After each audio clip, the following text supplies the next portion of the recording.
A lot has happened over the past week in Marquette Golden Eagles athletics.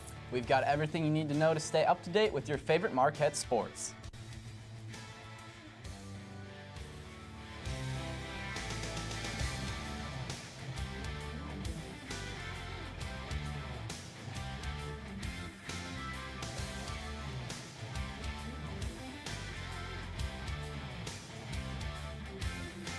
Hello and welcome to another edition of the Golden Eagle Sports Report. I'm Mike Cianciolo. And I'm Shawni Smith. After Marquette took a devastating loss to Louisville, they were back on the road headed to South Florida. To the Sun Dome we go as Marquette jumped ahead of the USF Bulls right from the beginning. We start off here with the jumper from Junior Cadogan with the foul. He would continue to make that a 4-point play. But that wouldn't be it for Cadogan as he gets the steal, and on the fast break dishes to Todd Mayo for the layup. Golden Eagles up on top 32-13. Back down the court, Todd Mayo hits a big three under pressure. He would finish a season high of 13 points on the night. Skipping ahead to the second half, Junior Cadogan dribbling around the top of the key, pulls up for the jumper, and it is good. It was an all-around team effort defeating the Bulls as Jamil Wilson also nails a three from the top of the key. Marquette winning 55-28 now. 8 minutes to go in the second half. Devontae Gardner assists Trent Lockett for the layup. The Golden Eagles defeat the USF Bulls 70-47. Mayo, Blue, and Cadogan all scored in double figures to lead Marquette to a victory. Let's hear what head coach Buzz Williams says about Cadogan's performance. I think Junior has been great. His preparation has been phenomenal. He's been a great leader for our kids. And I thought that tonight, as I said earlier, Vander's been playing really well. And it's the first time in a while that Todd has had any significant production. So for those three guys to all play the way they did, that changes the complexion of our team somewhat. The 24th ranked Golden Eagles hosted the DePaul Blue Demons Saturday afternoon on Al's Day to honor the late Al McGuire. Although the game was close for 25 minutes, Marquette broke away in the second half. Junior Cadogan had a terrific all-around game for the Blue and Gold, tallying 17 points, 6 assists, and 5 rebounds. Vander Blue led the way offensively for the Golden Eagles, scoring 18 points Saturday.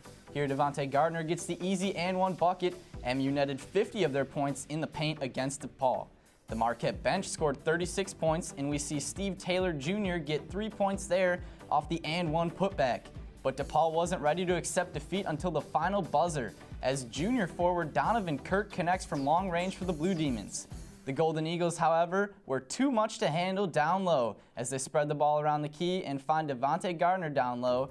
He's got the rock again, uses some post-up moves, and gets the hoop and the harm. Gotta love the big fella's enthusiasm. Marquette won the game 89-78. Let's hear what point guard Junior Cadogan had to say after the win. Teams that, play in the postseason and play in the March Madness, they have to have that mindset and focus to, no matter what team you're playing against, no matter what game it is, no matter if it's a neutral site game, home game, away game, you just have to come out and do what you do on a daily basis. And you gotta be disciplined and mature to know that any team could win at any time, especially in the NCAA. For more on Marquette men's basketball, we send it over to Denny Gallagher and our analysis crew. Denny? Thanks, Mike. I'm here with Hayley Keith, Michael Beiermeister, and guys, we just saw Junior Cadogan. Obviously, both the USF and DePaul games were critical games. How, as far as team performance goes, do you think this ranks on the season? Well, Denny, I think it was a good team performance against USF and DePaul, but I feel that it takes a team to beat highly ranked teams like Wisconsin and Georgetown. I mean, it shows that Marquette can play in the Big Ten and Big East as their team can. See, I'm going to have to disagree with you because I do think that the two games against USF and against DePaul were the best team efforts. I mean, if you really think about it, the DePaul game, 5 people scored in double digits, and the third leading scorer was Devontae. He doesn't even start. And also against USF, Vander Blue carried them in the first meeting. That was away, and he had 30 points. And this time, 4 people were making plays. I mean, it was Junior Cadogan, Vander Blue, Jamil Wilson, Todd Mayo. They all were within 3 points of each other. It's a really great team effort, I think. So currently, as we speak, Marquette is tied for second in the Big East Conference. Guys, do you think that they can keep up with the top of the pack of the Big East Conference? I mean, they beat Pitt away on January 12th, and now we play them home. So that's going to be a really good thing for us. Plus, we have 2 other really big in-conference games at home, and I think that will really help us and help MU, and it'll set a good tone for the Big East tournament coming up. Yeah, Hayley, you said it. I mean, 3 ranked teams at home, that gives Marquette the definite advantage. And their away teams, I mean, best team they're going to play is Villanova. They're 6-6. I feel that Marquette, they can definitely end up on top of the bracket at the end of this. Well, there's no doubt that madness came early in college basketball, and hope we helped sort out the predicament that is Marquette basketball. Back to Mike. After Marquette's big wins last week, they headed to D.C. to take on Georgetown Monday. We have the coverage when we return.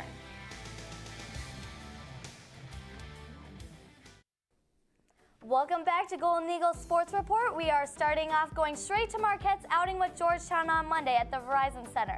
Marquette started off high here with the jumper from Juan Anderson. Back down the court we go as Derek Wilson passes to Chris O'Toole for the dunk.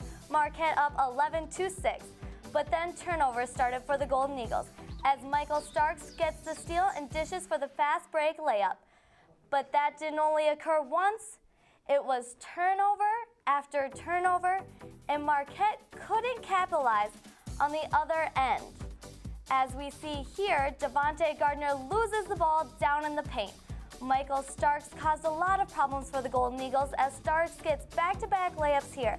He scored 16 points against the Golden Eagles. Marquette let the game get away as turnovers killed them and allowed Georgetown to take advantage, winning 63-55. Now we are going to send it to our very own Mark Freund, who was in D.C. on Monday. Just 2 days after putting up 89 points on DePaul in Milwaukee, Marquette traveled to our nation's capital to take on Georgetown, a team that the Golden Eagles scored just 49 points against at the Bradley Center in January. And yet again, Georgetown was able to slow down Marquette as the Golden Eagles fell to the Hoyas 63-55. They had 17 points in transition. They had 14 points on offensive rebounds. So they scored 50% of their points on layups. And we still held them to 39% from the field, which is incredible. If you can hold a team to 39% from the field, but you give them 50% of their points in layups, something's haywire somewhere. One of the reasons Georgetown got so many layups was because of Marquette's 19 turnovers, which led to 24 Hoya points. In fact, every Golden Eagle that got into the game had at least 1 turnover, which had Coach Buzz Williams praising Georgetown's defensive effort. I will always want to give them credit. They're really good defensively. Some of our turnovers were absolutely unforced, but I also think that they're really good defensively, and if you look at their numbers justify that. The Hoyas' defensive prowess helped Georgetown build a 10-point halftime lead. It was clear that Marquette was uncomfortable, and Williams knows that it was the turnovers that buried the Golden Eagles from the beginning. We need to give ourselves a chance. We're not the best offensive team in the world, but we were shooting 47% from the field in the half. But 12 of those possessions, we had 31 possessions and 12 turnovers. So a 33% turnover rate is, you can't win like that. The loss was Marquette's 4th game in 9 days, and the Golden Eagles will enjoy a few days off before returning to the Bradley Center to host Pittsburgh on Saturday. Reporting from the Verizon Center in Washington, D.C., Mark Freund, MUTV Sports. Men's golf wrapped up their competition at the match play in Reunion, Florida on Tuesday, garnering a victory over Cleveland State and concluding the event as the lone undefeated 7-man team after their pair of wins on Monday. The golf team will return to Florida March 3rd for the USF Invitational. Marquette Track and Field competed Saturday and Sunday at Grand Valley State University, where senior trackster Kyle Winter had an exciting meet in his last attempt to run the indoor 600-meter run of his collegiate career. He broke Marquette's record with a time of 1 minute, 19 seconds, and 7 milliseconds. On the women's side, Abby Croft pole vaulted over 12 feet for the first time in her indoor career. Her mark places her 3rd all-time on MU's list. Taking a glance at Marquette's lacrosse team now. The men traveled to East Coast to take on the University of Pennsylvania and Hofstra University. Both games were supposed to be on Saturday, but due to weather, they were moved to Sunday. Marquette lost 15-6 to the Hofstra Pride. Badolato had 2 goals, and Nelson and Melnick each put in 1 goal in the net on the outing. Marquette tallied 12 goals to Penn's 6. This was an exhibition game, so technically there was no winner. But freshman Brendan Smith was the shining star for the Golden Eagles, putting 3 goals in the net. The Marquette women's basketball team resumed Big East play last week, Tuesday. They traveled to Connecticut to take on the number 2 Huskies. Marquette on the road against UConn was absolutely slaughtered by the Huskies. The game was never in question as UConn outscored Marquette's total by 25 in just the first half. Brooklyn Pomeroy was the only bright spot for Marquette as she scored 11 points on 4 made baskets for the Golden Eagles. 2 Husky players combined for 42 points, which outscored Marquette's final by 5.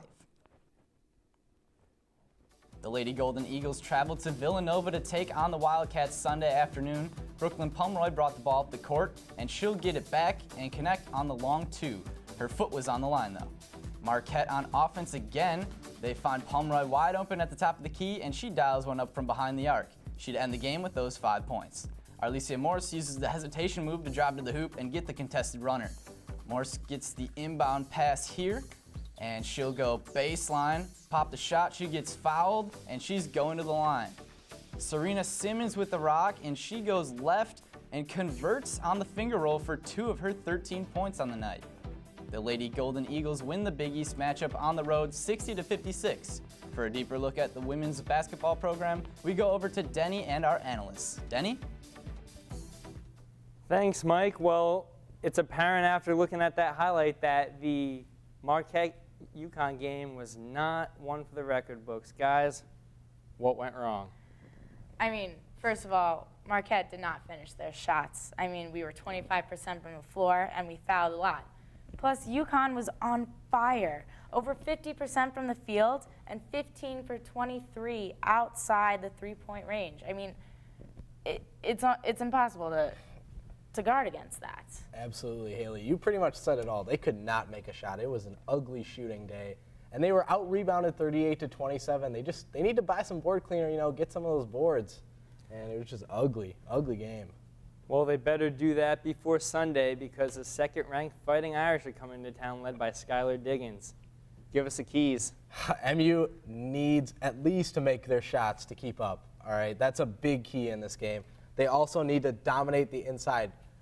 Notre Dame making over 70% of their shots against Louisville, number 10 Louisville. Marquette's not even ranked. This could be a pretty interesting game, to say the least. Yeah, I mean, we do have the advantage of being at home this time, but, I mean, we're going to have to play aggressive, and we're going to have to finish our shots, and we have to minimize the fouls. I'm looking for Skylar Diggins to go 35, almost 35, maybe 40. But that's about all the time we got.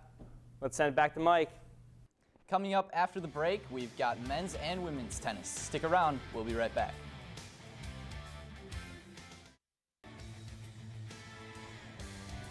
We are back here with Golden Eagles Sports Report as we have tennis coverage coming from the weekend. The women's squad battled with Iowa State as their match came down to the doubles point as singles was split 3-3.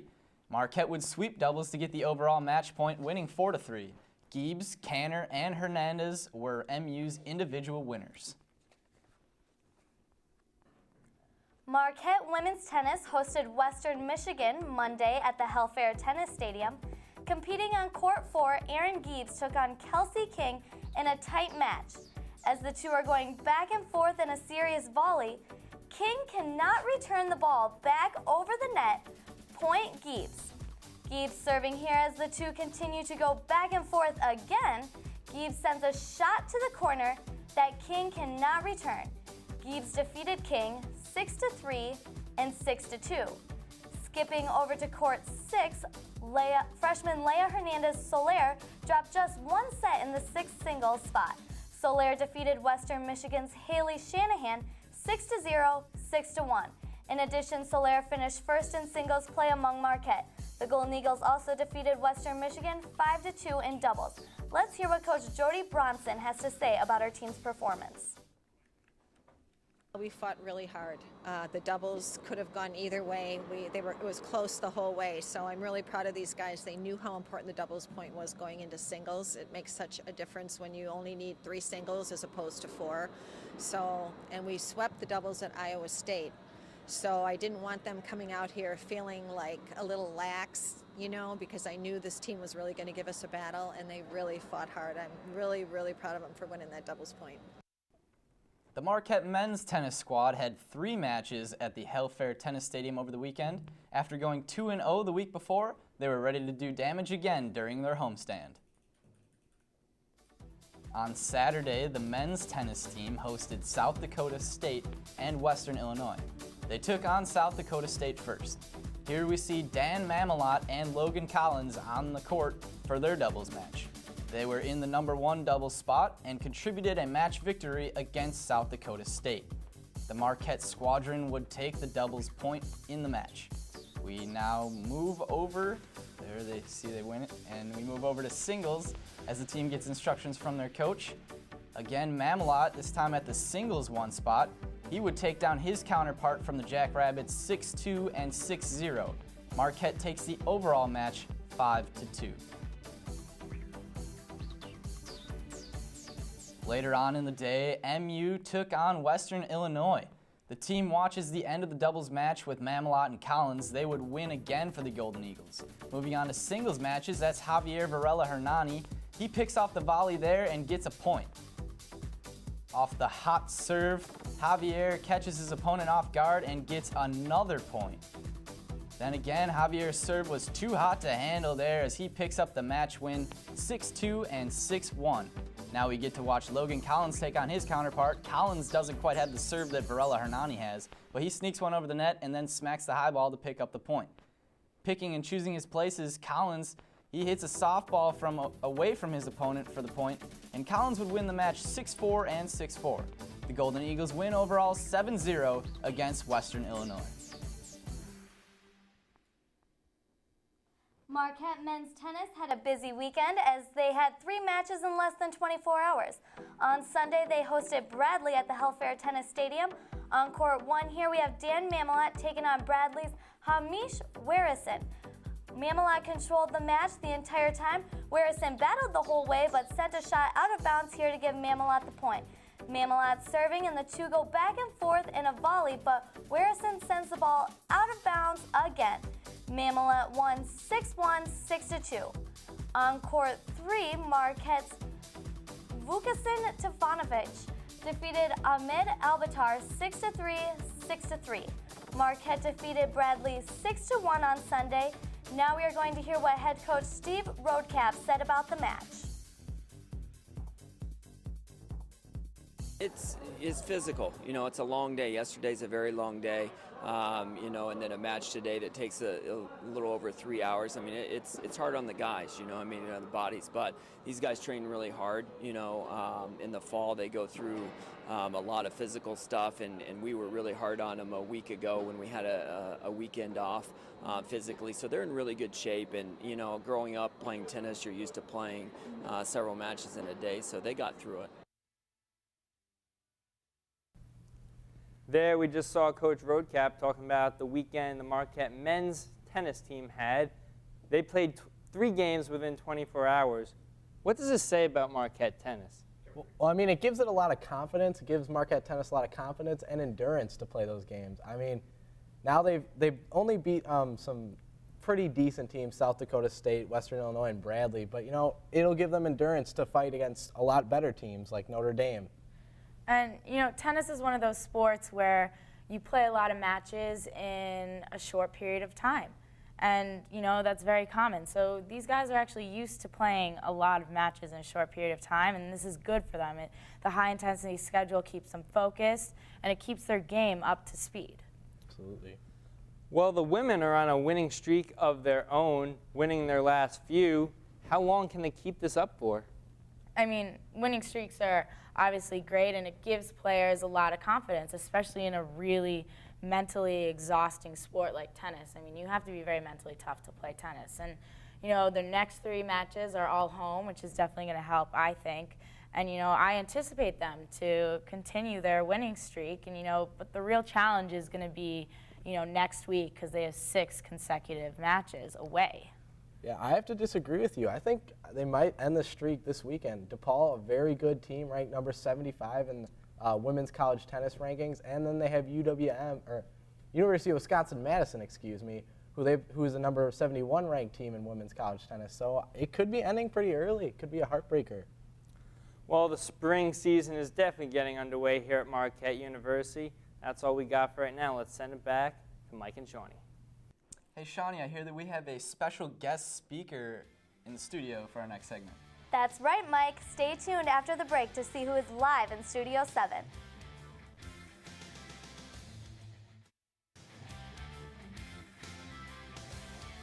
Welcome back. To close the show, we have a special treat for you. Over in Studio 7 is Matt Trebby with our guest. Take it away, Trebby. Joined tonight by junior midfielder of the men's soccer team, Eric Pothast. Eric, thanks for joining us tonight. Glad to be here. Well, we'll start off. It's been a bit of time off since the fall season ended. 16-4-1, an incredible season for you guys. Now that you've had time to reflect on it, what are your feelings about it? Big success still? Yeah, I mean, for us it was a momentum swinging season, and I'd like to say that the program's on the rise now. And just looking back on it, I think we've achieved a lot of our goals, and I think our team is very happy about it. But, you know, looking back on the last game against Northwestern, still a little bitter taste in the mouth, and I think with the guys that we're bringing in, and along with the hard work that the guys are putting in now, I think next season should be just as good. Yeah, and you already have 3 new players in this spring on the team. 2 guys transferred, Brady Wall from Ohio State, David Salvaggi from DePaul. Yep. Talk about both those guys. What do you see them bringing to the program? Yeah, Brady Wall from Ohio State, he's a very fearless midfielder, I'd say. He kind of plays that holding midfielder spot, very good on the ball, tackles when he needs to tackle, kind of brings that edge to the team, which I think is really good. Davey Salvaggi, Anthony Salvaggi's brother, who was on the team last year, is a very talented player, very good forward. He's got some pace, great foot skills, and he's got the body type to hold some players off, which is big for the Big East especially. And then the third player, now you know something about having family on the team. Your brother John was a freshman this year. Louis Bennett II comes in now, a top 100 recruit, pretty much consensus around the country. Now he's going to come in, battle for playing time right away. How has he kind of jumped in there, and you don't see any problems with, you know, being the coach's kid? No, absolutely not. Coaches treated him just like another player. You know, there's dad time and then there's coach time, which is kind of unique. But yeah, like you said, he's a very good player. It's crazy that he's only 17 years old, one of the youngest players on our team, obviously, and even on campus. But he's, you know, meshed flawlessly into the team, and he's got, you know, great pace. He's really quick, crafty on the ball, and I think he'll bring a lot of flair to our midfield, which is always a good thing. Now, last question. As you guys approach the spring season, obviously you have 3 new players, and you have a great recruiting class coming in. So, you know, what are you looking for this spring out of yourself and also from the team? Is there going to be kind of a sense of urgency with, you know, so much talent coming in the fall and players that arrived in January? Yeah, I think as a team we have a lot of goals that we want to achieve, and I think this spring is just the next step into, you know, eventually reaching those goals. We have some good games scheduled. I know we go to Creighton, play St. Louis this spring, so those will be some quality competition, and, you know, it's fun to just kind of, you know, use that as a benchmark, especially for where we are now, but where we want to be. And coach is kind of instilling that, you know, the game plan that we want to have during, you know, next Big East season, and that starts now. So we're preparing very well. Definitely. Well, thank you very much for joining us, Eric. We're excited to see what you guys do this spring and next fall. Thanks. So thanks for being here. We'll send it back to Michael and Shawni back in the other studio. That will do it for the Golden Eagle Sports Report. For our analysts Deny Gallagher, Michael Beiermeister, and Hayley Keith, a special thanks to Matt Trebby and Eric Pothast. I'm Mike Cianciolo. And I'm Shawni Smith. Until next week, good night, Marquette.